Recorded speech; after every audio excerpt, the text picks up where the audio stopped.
Msikilizaji, karibu sana katika kituo chetu, kituo nambari 1 ambacho kinakufahamisha, kinahakikisha kwamba unapata elimu ya masuala ya kisiasa na kuweza kuhakikisha kwamba tunachanganua zaidi ili upate kuelewa kwa kina zaidi msikilizaji. Lakini nazidi kukusii ikiwa ni mara yako ya kwanza kupatana na mimi, jina langu ni Presenter Button na nazidi kukusii uweze kuchukua nafasi yako upate kupiga subscription kwa maana ya kuendelea kutufuatilia zaidi ama kupata taarifa zetu punde tu zinapoweza kupakia kwenye kituo hichi. Lakini ukipata muda zaidi, naweza kukuomba pia uweze kushare kanda zetu kwa vikundi vichache ili tuweze kuhakikisha kwamba familia tunayoijenga inazidi kuwa kubwa sana na tunapata kufikisha taarifa zetu kwa watu wengi zaidi. Na karibu nipate kukupasha yale ambayo yameweza kutokea siku ya leo.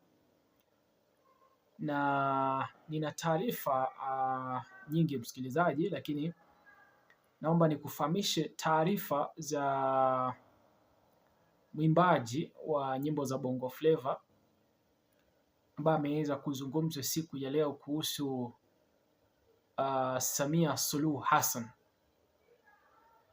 Kweli najua ni makwaza, lakini nisameni sababu it's black and white. Unaona, kwa kilichotokea kila mtu amejisikia vibaya.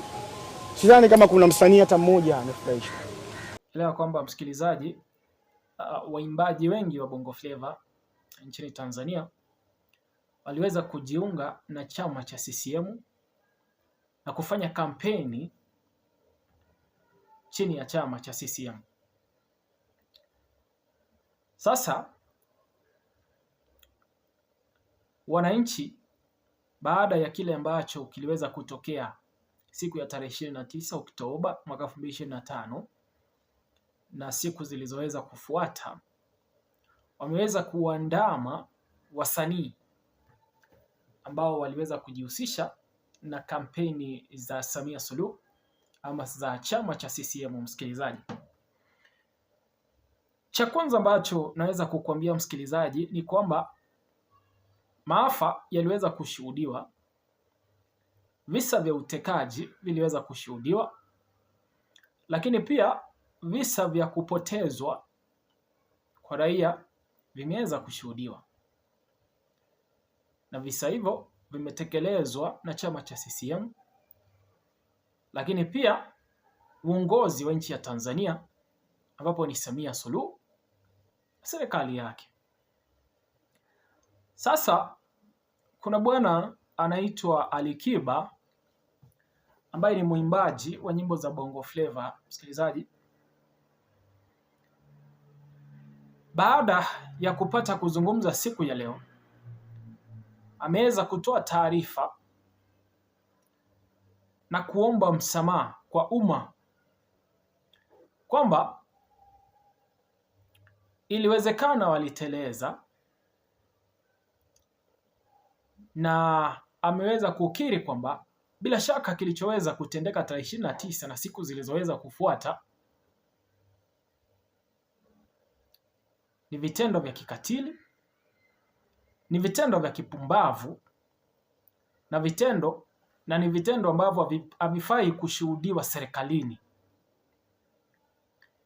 Bwana huyu amekiri makosa yake, lakini pia akaweza kuomba msamaha kwa wananchi pamoja na mashabiki wa muziki wake wapate kumpatia msamaha na kuendelea mbele kama taifa.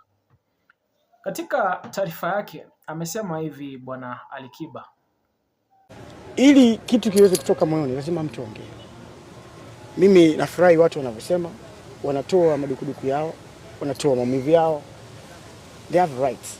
Wana haki ya kusema chochote. Lakini chuki huwa haishi milele. Umeelewa? Maybe one day tutawafurahisha. Maybe one day mtu atasema okay, let me just get over it. Anaweza kujisikia yuko sawa next time, kwa sababu uchungu una tabia ya kukaa na kuondoka, sio unaishi milele. Umeelewa? So mimi ningependa hiyo swala kusema kwamba watu sijui imetoa katika wakati mbaya na nini, hapana. Sisi kazi yetu tunaifanya kama wao walivyokuwa na kazi zingine. ili kikutoke kitu moyoni, kila mtu anaruhusiwa kuongea. Na mimi alikuwa anamaanisha kwamba watu wengi wameonyesha ghadhabu yao katika mitandao. Watu wengi wamepata kuzungumza nchini Tanzania na watu wameweza kutoa maoni kuhusu wasanii na kuhusu sanaa ya nchi ya Tanzania. Kwa hivyo bwana huyu anahisi kwamba ni bora kupata kuzungumza kilicho moyoni, na ni vizuri kwamba wameweza kusikia maoni ya shabiki zao, maoni ya Watanzania na vilio vya Watanzania. Kulingana na bwana huyu, amesema kwamba uchungu una tabia ya kukaa na kutoka, kwa kutegemea kwamba yeye anategemea kuna siku Watanzania wataweza kuwasamehea na kusonga mbele. Kisha akasema ni vizuri watu kuongea na kuyatoa yaliyowakwaza mioyoni mwao. Ni vizuri tuyasikie kwa sababu kuna makosa yalitendeka, na ni wazi hakuna mtu amefurahishwa na vitendo vya tarehe 29. Binafsi yangu nimeomba msamaha. Kwa kweli najua nimewakwaza, lakini naomba mnisameheni. Sidhani kama kuna msanii au hata mtu mmoja yeyote ameweza kufurahishwa na matukio ya siku ya uchaguzi, na watu wote ambao walishuhudia maovu yale hawajaweza kupenda. Lakini sina maana kusema kwamba watu wanatuchukia. Umeelewa? Ni muhimu watu waweze kutoa yale yaliokuwa ya moyoni. Ni vizuri tukisikia hayo maneno, lakini mimi binafsi niliweza kuomba msamaha. Nikasema kwa kweli najua nimewakwaza, lakini nisameni kwa sababu it's black and white. Umeona? Kwa kilichotokea kila mtu amejisikia vibaya. Sidhani kama kuna msanii hata mmoja amefurahishwa. Sio msanii, watu wote. Umeelewa? Watu wote ambao wameshuhudia hayo matukio na vitu vingine, hakuna mtu amefurahishwa. Kwa hivyo sio lengo letu kwa kwanza. Lengo letu lilikuwa sisi tufanye kazi yetu na kila mtu afanye kazi yake. Akaisha akisema anaelewa kwamba vitendo vyake vinaweza kuwa vimewakwaza kwa namna hii ama nyingine.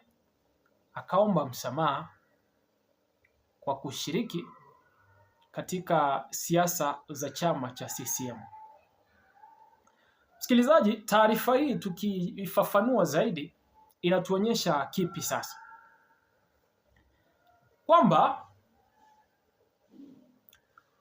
watu waliandaliwa kufanya siasa na kampeni za chama cha CCM bila kujua viongozi wa chama hicho wana uwezo wa kufanya kipi. Bila shaka msikilizaji, haikutegemewa kwamba zaidi ya watu 10,000 wanaweza kuuawa katika maandamano, ama hawawezi kuuawa kwa kutoka na kuweza kusema kwamba hicho mlichofanya sio bora na tunahitaji haki iweze kutendeka. Katika siku nyingi watu walitegemea kwamba Tanzania ni huru na watu wanaruhusiwa kutoa maoni yao bila kutishiwa. Lakini imekuwa tofauti sana, kwa sababu sasa hivi kila anayetoa maoni ambayo yanakinzana na chama cha CCM ama uongozi tawala Tanzania, masuala matatu yanakutokea msikilizaji. Ikiwa haujapotezwa, haujauawa, basi umetekwa. Na mambo hayo hayaonyeshi ujenzi wa taifa huru. Na bila shaka msikilizaji, kama sio kwa kusambaza uoga kwa wananchi na kusababisha kwamba wanaozungumza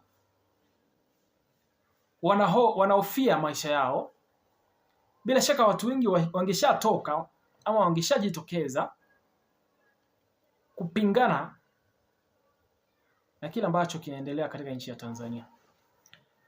Mpaka sasa tumeanza kuona wasanii ambao wamekuwa kimya kwa muda mrefu wakitoka na kuweza kuyakemea yale ambayo yaliweza kutendeka. Ina maana msikilizaji, hatua za ukombozi zinaendelea kuchukuliwa na kila mtu nchini Tanzania, baada ya watu kuondoa ile hofu ya kupotezwa, ya kuuawa, ya kutekwa mioyoni mwao. Alikiba ni msanii tajika sana nchini Tanzania na amekuwepo kwa muda mrefu msikilizaji. Bwana huyu alishiriki katika kampeni za Samia na amekuwa mwanachama wa CCM siku kadhaa tangia enzi za Magufuli. Lakini kwa mara ya kwanza amesimama na kukatili vitendo vya serikali ya Samia na kutoa msimamo wake akisema kwamba kilichofanyika sio bora.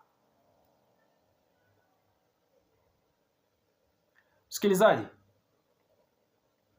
nakukaribisheni kwenye comment section na zidi kuachia maoni yako, lakini pia zidi kutufuatilia ili tuzidi kuhakikisha kwamba tunazidi kukufahamisha na tunakusogeshea karibu taarifa zinazotokea, ili kuhakikisha kwamba unapata kuelimika zaidi kuhusu masuala ya kisiasa na pia kuweza kujua mwelekeo wa taifa unaelekea wapi. Zidi kutufuatilia, piga subscription, tuzidi kupatana, tuzidi kupiga story, tuzidi kuelimishana.